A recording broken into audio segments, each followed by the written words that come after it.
Ok, vamos a dar inicio. Ese tema ustedes ya lo han escuchado, ya hemos hablado un poco de él en las clases anteriores, ya que todos estos temas van consecutivamente seguidos. Permítanme.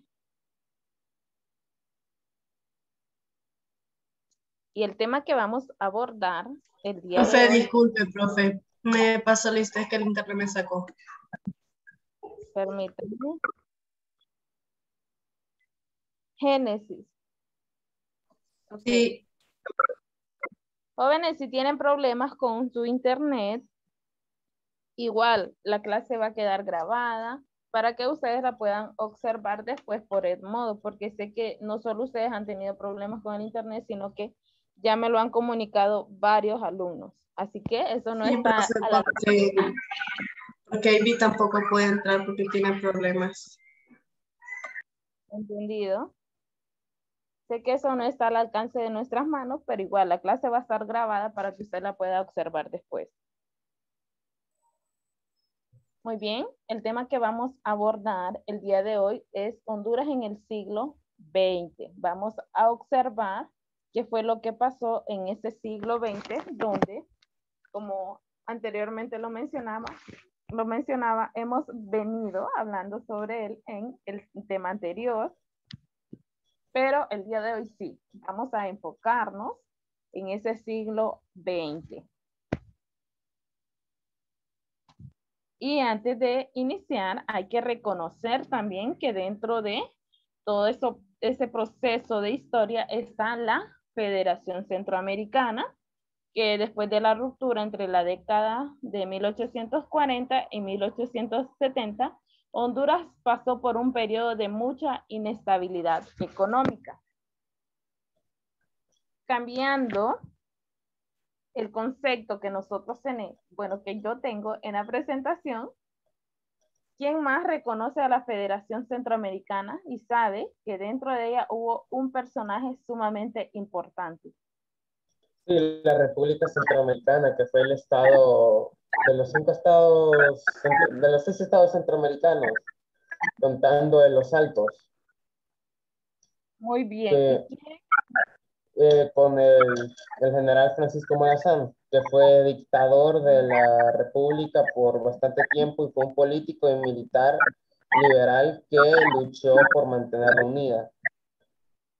Excelente, muy bien. A la Federación Centroamericana también se le conoce como República Federal Centroamericana, o también dentro de ella se le reconoce por ese personaje importante que quiso que esa Federación Centroamericana permaneciera. Esos 5 países donde lastimosamente él no pudo lograrlo. ¿Por qué? Porque siempre hay personas que se oponen o quizás no le gusta lo que usted hace o cuál es su objetivo. Y fue aquí donde él tuvo que huir del país, fue a El Salvador, tuvo que huir también para no afectar a El Salvador y luego de ahí se huye también. ¿Por qué? Porque lo andaban buscando y el objetivo que querían o que querían obtener los conservadores era matarlo. ¿Para qué? Para ellos quedar con ese puesto y lo lograron. Llegó un punto donde Francisco Morazán dijo, no puedo seguir huyendo. Y él se presentó frente a los conservadores donde él rompe su camisa y dice, mátenme, porque ya no tenía otra opción. Y eso era lo que querían los conservadores. Y fue por ello que esta Federación Centroamericana no se pudo lograr. Avanzando con Todo el por tema, culpa de todo por culpa de las grandes diferencias entre los liberales y los conservadores. sí, eran los conservadores quienes andaban ahí en todo, buscando la manera de cómo dejarlo en Separar el mal. país.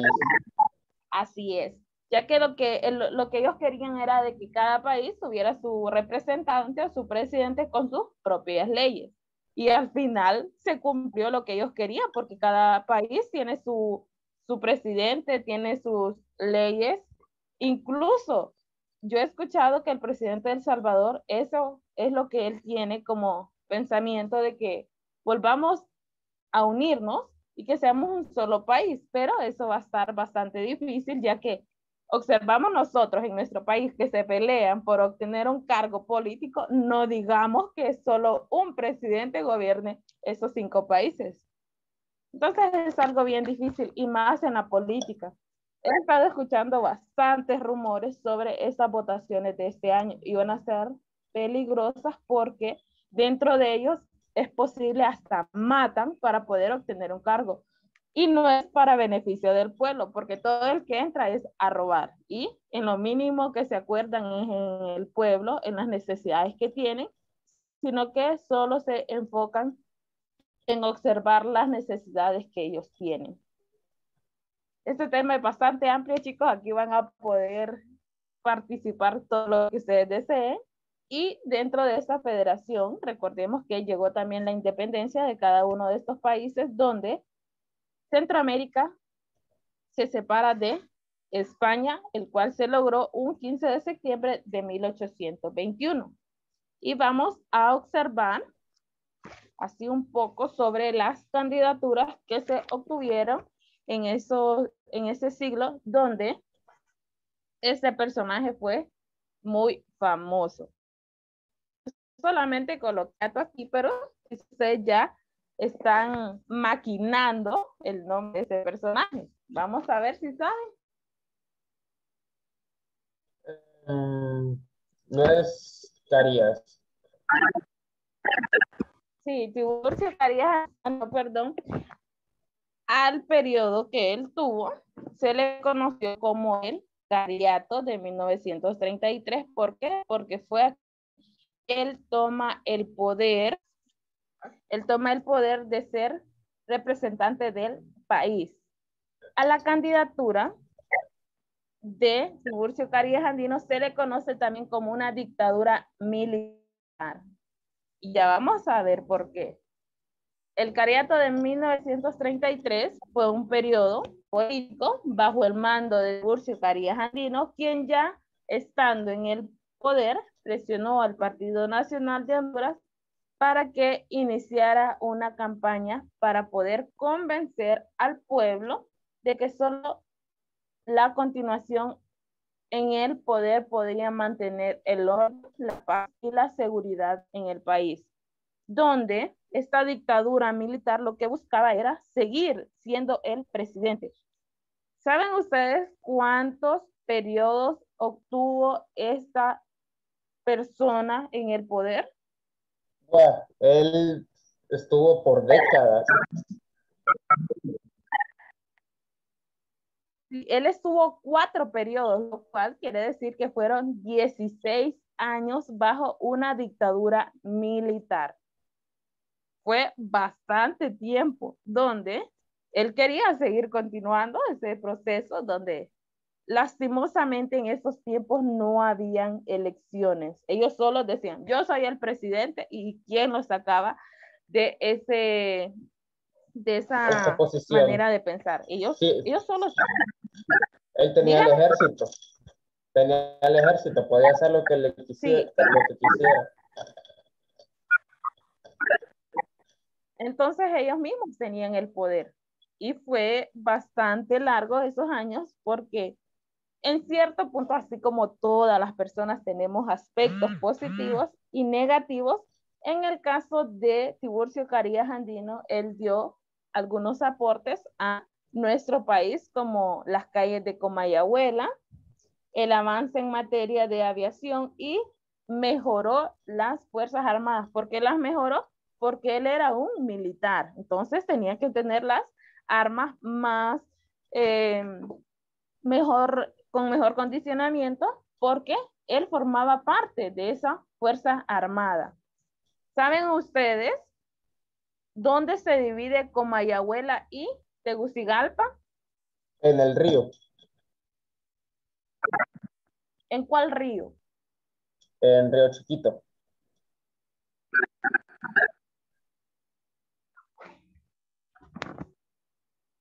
¿En cuál río?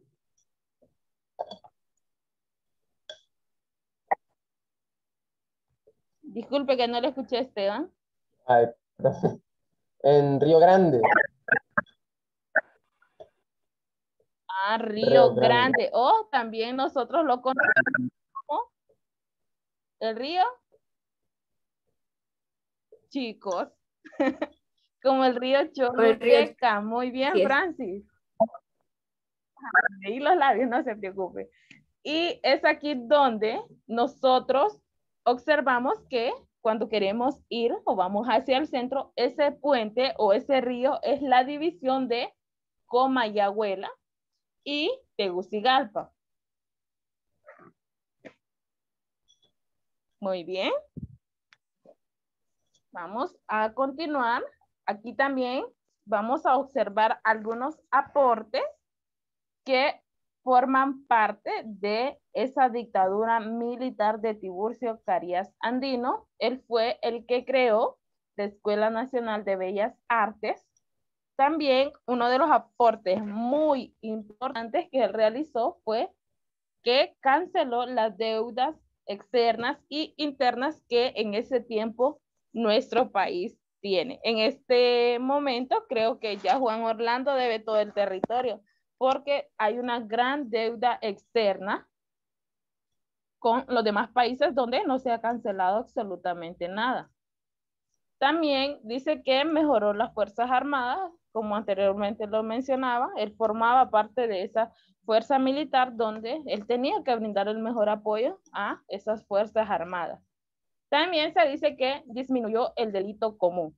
También él fue el que fundó el Partido Nacional y fortaleció la identidad nacional, donde sabemos que nuestro país es un país muy rico en etnias, en cultura, y él fortaleció esa parte, iniciando primero por el Parque Arqueológico de Ruinas de Copán, ya que forma parte de nuestra identidad nacional. También él mantuvo el apoyo de las empresas bananeras, que más adelante vamos a observar sobre ese enclave bananero y el minero. Luego de que Tiburcio Carías Andino quería seguir en el poder, pero no pudo, le dejó el cargo a Juan Manuel Gálvez en 1950. Al momento de que él termina su dictadura de 16 años, le da el poder a este personaje que nosotros observamos, a Juan Manuel Gálvez, y este personaje se encuentra en uno de nuestros billetes. Vamos a ver si ustedes recuerdan en qué El billete de billete 50. nosotros podemos encontrar. El de 50. Excelente. En el billete de 50 lempiras nosotros encontramos a Juan Manuel Gálvez. Juan Manuel Gálvez Durón nació un 10 de junio de 1887 en Tegucigalpa y murió un 20 de agosto de 1972. Él fue un abogado, político y 39º presidente constitucional de la República de Honduras. Desde el momento que Tiburcio Carías Andino deja el poder, él es el que se encarga de cubrir esos 4 años, donde podemos observar que en su periodo se le conoce como el gobierno más progresista de la historia de nuestro país. También a él se le constituye como aportes la construcción de carreteras. También él construyó proyectos donde en nuestro país se diera la luz y el agua, donde realizaron proyectos, fueron realizando proyectos hasta poder llegar a la conclusión de cómo podía llegar la luz a nuestro país. Dentro de estos dos gobiernos, se puede decir que el más reconocido a nivel mundial es el de Tiburcio Carías Andino, ya que él fue el que tuvo gran tiempo gobernando nuestro país, fueron 16 años, donde él ya era famoso a nivel internacional, donde ese es el periodo que más se reconoce de nuestro país. Ya en 1963 a 1982, se realizó una creciente demilitarización del Estado y aparecen nuevos partidos políticos. También se da un golpe de Estado que más adelante lo vamos a observar.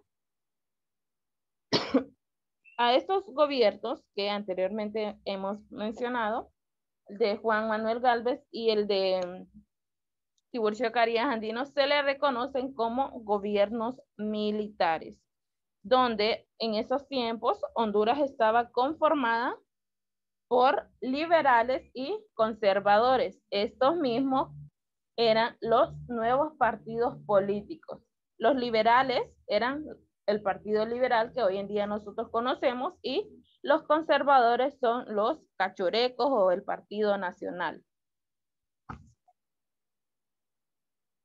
Vamos a continuar observando un poco sobre cómo estaba la economía en esos tiempos, donde encontramos las dos tendencias, la economía exportadora y la sustitución, perdón, de exportaciones. En las economías exportadoras encontramos que eran productos de materia prima y productos alimenticios. Dentro de ellos encontramos el banano y la plata. Dentro de ellos, lo cual conocemos nosotros como enclave bananero y el enclave minero, que fueron economías bastante importantes en nuestro país, donde, como siempre, son las empresas de otros países que gobiernan nuestra economía. Saliéndome un poco del tema, chicos, estuve observando antier que ya están a punto de realizar las sedes. No sé si ustedes han escuchado algo sobre las sedes. Yo lo que escuché fue que ya están vendiendo tierras a $4 el metro, donde realmente casi todo nuestro país va a ser sedes, porque estaba observando una imagen donde está Ocotepeque, Atlántida, Olancho, Santa Bárbara, Islas de la Bahía. Hay una gran cantidad de lugares o departamentos que formarían parte de sedes. Me gustaría observar o escuchar de parte de ustedes si han escuchado algo sobre las sedes. Ay, muchachitos, no escuchan noticias, ¿verdad? Bueno, todo esto, chicos, viene a formar parte de esas economías donde son otros países que se encargan de llevar la economía de nuestro país. Y esto no viene siendo hasta ahora, sino que desde tiempos muy antiguos, donde son otros países que se encargan de ver o procesar esa economía de nuestro país. Y para continuar, vamos a hablar un poco sobre el enclave bananero que se dio en 1954. Se le llama el enclave a la presencia de las empresas extranjeras en un país que es utilizado para la explotación de sus materias primas. Y con esta sede lo que ellos van a venir a hacer es a tener posesión de todos los lugares arqueológicos, turísticos que nosotros poseemos. Recuerden que la mayor riqueza que nosotros tenemos es en las costas, donde ojalá que no vayan a realizarse esas sedes, porque si no estaríamos nosotros más afectados. Pero en este caso del enclave bananero, aquí ya se utilizaba un mecanismo diferente donde el tren era el que transportaba todos esos productos. ¿Y quiénes trabajaban en estas empresas? Bueno, las trabajaban los hondureños que ya eran nativos de aquí. E incluso se vinieron personas del Salvador para poder trabajar en ese enclave bananero, de jalar el banano. ¿Y cómo lo jalaban? Como son plantaciones sumamente extensas, ellos utilizaban a caballos o burros para poder trasladar esos productos hasta los vagones del tren. las primeras plantaciones que se reconocieron aquí en nuestro país fue en Islas de la Bahía. Al observar ellos que tenían buena economía al momento de vender sus bananos, vino alguien muy inteligente de otro país y dijo, bueno, hay que ir a realizar empresas en Honduras para tener beneficios de ellos. Y esas empresas que llegaron a nuestro país, especialmente en ese enclave bananero, fue la United Fruit Company y Cuyamel Fruit Company, que fueron empresas estadounidenses. Y dentro de ellos siempre hay un personaje que es el encargado de ver cómo se va a realizar o cómo se va a fundar cada una de esas empresas. Este personaje fue el fundador de la empresa Cuyamel Fruit Company y luego de algún tiempo, él fue el presidente de la compañía United Fruit Company. Él era el encargado de ver cómo iba procesándose el banano, cómo iba haciendo todo ese trabajo, donde a medida iba pasando el tiempo, ellos iban teniendo las mejores ganancias. Gracias a ese enorme auge que tuvo el banano en el territorio norteamericano, fue aquí donde ellos tuvieron mayores ganancias al momento de exportarlos, y es aquí donde le exigen más al trabajador, que debe de trabajar más, sin descanso alguno, sin derecho alguno, donde en el transcurso del siglo XX fue el mayor auge fue la exportación del banano, y dice que la densidad de la población era muy baja, por lo que necesitaban mano de obra abundante de otros países, incluso de El Salvador. Y fue aquí donde El Salvador llega. Algunas personas de El Salvador llegan a nuestro territorio para poder trabajar dentro de ese enclave bananero, para esas empresas estadounidenses. Y todo eso tiene relevancia, chicos, con la Federación Centroamericana, al momento que siguen a Cristóbal Colón, perdón, a Francisco Morazán, y es aquí donde es otra historia que quizás en otro tema lo vamos a poder observar. Dentro de este enclave bananero se da un viraje. ¿Qué es un viraje? Se da un cambio donde los productos de los bananos eran exportados o enviados especialmente a Estados Unidos. Se da una huelga bananera, la cual se le conoce como la huelga también del 54, y esta huelga es el movimiento social más importante de los últimos 65 años en nuestro país. Entre el 1 y el 2 de mayo de 1954, los trabajadores deciden poner un alto a sus labores y se van a paro. ¿Por qué se van a paro? Porque no tenían ningún derecho, eran maltratados, por así decirlo, ya que no tenían descanso. Ellos tenían que trabajar, si era posible, 24/7, cortando los bananos, transportándolos hasta el tren, y lo que ellos exigían dentro de esta huelga bananera era que se les aumentara el salario, tener mejores condiciones de vida, ya que no las tenían, y que se les pagaran las horas extras al momento de que ellos trabajaran más. Y fue por ello que, permítanme, chicos.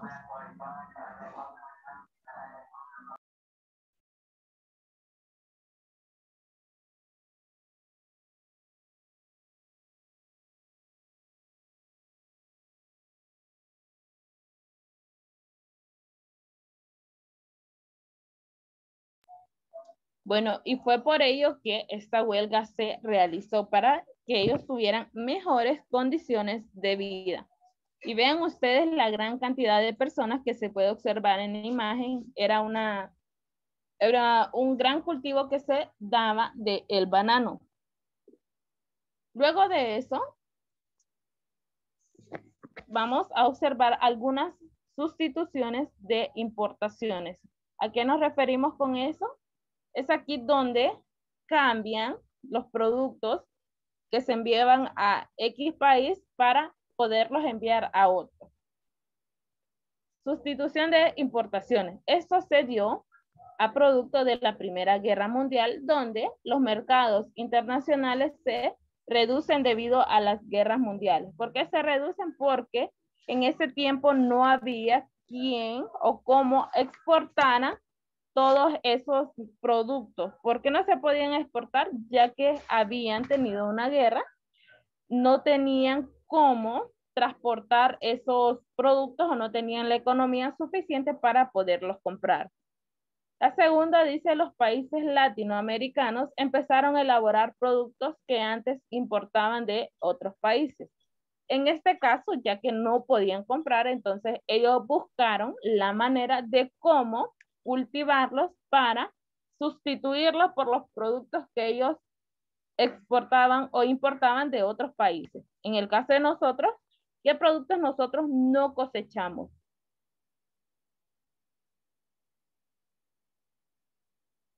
Vamos a ver.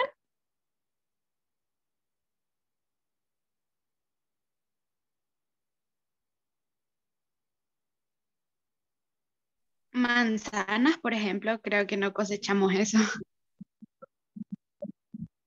Excelente, Suani. Digamos las manzanas. En este caso, como ellos no podían comprarlas, empezaron a cosecharlas. En este caso voy a poner el ejemplo de las manzanas. Como nosotros compramos las manzanas a otros países, es aquí donde la sustitución se le considera ya que no podemos comprarlas, nosotros las cosechamos y ya tenemos esos productos. Y es aquí donde se le llama la sustitución, donde uno busca la manera de elaborar los productos para no comprarlos. Y también dentro de esa sustitución se encuentran las exportaciones de productos industriales que fueron muy reducidas, ya que no se compraban. Vamos a observar algunas características sociales del siglo XX y le voy a dar la oportunidad a Johan que me lo lea, por favor. Características sociales del siglo XX. Desigualdad social. Aparecen en la escena política varios sectores sociales. Migración desmesurada de campo a la ciudad, aumentando los espacios urbanos deprimidos y marginados. Muy bien, gracias. ¿Qué es desigualdad social, jóvenes? Pues la desigualdad económica, de trato a la población, de clase social. Muy bien. Excelente, Esteban. Es esa discriminación, podríamos decir, ya sea político, social y económico, donde se excluyen algunas personas. En la tercera, donde dice migración desmesurada del campo a la ciudad, es aquí donde las personas que vivían en lugares rurales o en zonas rurales deciden irse o venirse para la ciudad para poder tomar mejores condiciones de vida, tener un empleo, donde ellos se encargan de ubicarse ya sea en lugares marginados o en colonias marginadas, donde es ahora que nosotros podemos observar que la capital o la ciudad está totalmente llena de personas, ya que la mayoría de ellos vienen de zonas rurales para poder obtener un empleo, ya que en esos lugares casi no hay oportunidades de empleo, solo está la tierra, la agricultura. Muy bien. ¿Cuándo terminó el enclave bananero? De acuerdo con la opinión oficial del gobierno de Honduras, el enclave bananero finaliza en el año de 1975. ¿Y por qué finaliza? Por la misma huelga bananera, donde ellos necesitaban mejores condiciones de vida. ¿Tienen alguna duda, chicos, hasta este momento sobre el enclave bananero o quieren aportar algo? Si va a hablar sobre la guerra del fútbol. Ok, hable, está bien. Fútbol, pues, aunque suena que es una guerra ridícula solo por un partido de fútbol, de hecho tiene una importancia social porque a United Fruit Company, los malos tratos causaron que la población tuviera un descontento contra los políticos nacionales por haber permitido y permitir que no haya tantos derechos laborales a los trabajadores. Entonces, los políticos utilizaron como medio de escape culpar al, a los inmigrantes salvadoreños, los usaron de chivo expiatorio para limpiarse las manos a ellos y a la United Fruit Company. Entonces, esto causó el gran descontento con los salvadoreños, que los hondureños atacaron a los puestos salvadoreños, los expulsaban, los regresaban a El Salvador, y eso causó que obviamente El Salvador se enojara con la política hondureña. Entonces, esto causó las tensiones. Las tensiones terminaron reventando en el partido de fútbol porque para ingresar a la Mundial de México, primero había que tener 3 partidos de Salvador-Honduras. En el partido entre El Salvador y Honduras, que se jugó en Tegucigalpa, los hondureños fueron y no dejaron dormir a los jugadores salvadoreños. Y los salvadoreños hicieron lo mismo con los hondureños en El Salvador. Cuando se jugó el tercer partido en, en la Ciudad de México y El Salvador gana, los hondureños empeoran completamente la situación de los salvadoreños viviendo en Honduras. Entonces los salvadoreños declaran la guerra y así es como se forma la guerra del fútbol. Que aunque es una guerra que duró muy poco tiempo, de hecho hubo bastantes bajas, principalmente porque El Salvador logró destruir las bases aéreas hondureñas con un ataque sorpresa y la invasión de los territorios del sur. Pero al final, gracias a la Organización Internacional de América, se logró evitar la guerra y se le dio un montón una buena parte del territorio a la nación de Honduras. Pese a que en realidad El Salvador lo único que estaba haciendo era intentando liberar a los trabajadores salvadoreños que estaban discriminados en Honduras. Excelente información, Esteban. Se me había escapado mencionarles sobre la guerra del fútbol. Y recuerdo que en este año se les dijo que ustedes podían observar una película acerca de ello, ya que mediante una película uno puede observar mejor. Y sí, y es aquí donde ustedes pueden observar, jóvenes, que toda esta información va colindada una con otra y así. Mencionábamos sobre la guerra del fútbol. Bueno, Esteban mencionó, también se habla también de Francisco Morazán sobre la Federación Centroamericana y todo esto va en proceso. Toda esta información lleva a una, a otra y todo tiene una similitud acerca de estos temas importantes acerca de nuestro país. Y nos vamos a quedar hasta acá, jóvenes. El enclave minero lo vamos a observar el día viernes, si Dios lo permite, ya que esta hora se va sumamente rápido y no da el tiempo de poder terminar los temas. Así que nos vemos el día jueves, si Dios lo permite. Y por favor, conecten